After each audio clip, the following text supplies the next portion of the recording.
আলাইকুম। দেখুন আজকে ভুনা খিচুড়ি হচ্ছে, এজন্য মা পাতিলে তেল দিয়ে কতগুলো পেঁয়াজ দিয়েছে।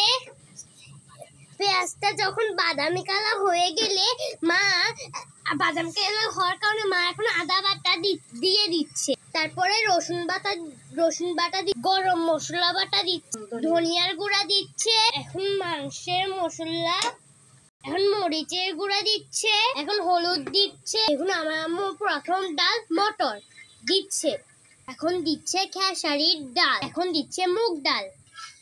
দেখুন আসলে আমার আম্মু 3-4 আইটেমের ডাল দিচ্ছে, এজন্য আপনারা চাইলে 1-2 আইটেমের ডাল দিতে পারেন। আমার আম্মু এখন লবণ দিল পরিমাণ মতো, এখন দিচ্ছে সিদ্ধ চাল, 3টা ডালের পরে সিদ্ধ চাল।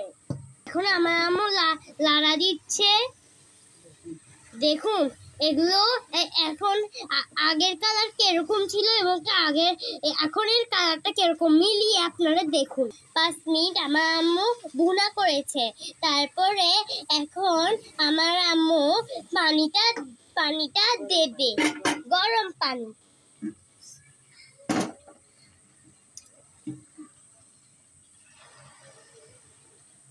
দেখুন আমার আম্মু পরিমাণ মতো পানি দিয়ে এটা হওয়ার জন্য রেখে দিই। দেখুন এখন কি রান্না করছে, লোট্টা মাছ। এখন দিচ্ছে পেঁয়াজ, এখন দিচ্ছে কাঁচামরিচ। আমার আম্মু এখন রসুন বাটা দিল, আমার আম্মু এখন মরিচের গুঁড়া দিল, এখন আমার আম্মু হলুদ দিল, এখন আমার আম্মু এখন লবণ দিল, এখন লাড়া দিচ্ছে। দেখুন এগুলো দিয়ে আমার আম্মু লোট্টা মাছগুলো রান্না করবে, আর কোনো মশলা দেবে। দেখুন এটাতে কোনো পানিও দেয়নি, এর মধ্যে লোট্টা মাছটা দিয়ে দিল। এই দেখুন লোট্টা মাছটা কেমন। আপনারা কি লোট্টা মাছটাকে আগে দেখেছিলেন? এই লোট্টা মাছটা এভাবে রান্না করেন। যদি করে থাকেন তাহলে আপনারা এই রেসিপিটির নাম আপনারা কমেন্টে বলবেন।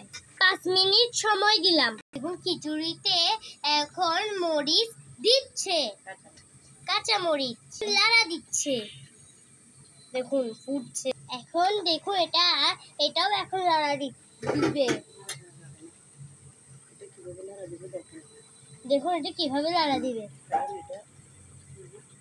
কারণ এটা ভেঙে যাবে, তাই এভাবে লাড়া দিচ্ছে। লোট্টা মাছ এখন ধনিয়া পাতা দিচ্ছে। এখন আমার আম্মু এখন কোরা নারকেল খিচুড়িতে দিচ্ছে। এই দেখুন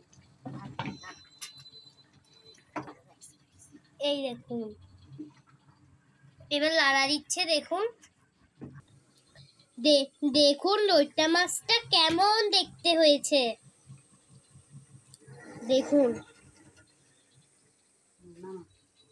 দেখুন খিচুড়িটা কেমন হয়েছে। এতক্ষণ পরে খিচুড়িটা তৈরি হয়েছে। পরে আরেকটু হবে, আপনারাও বাসায় বানিয়ে খাবেন, এটা খুব মজাও হবে।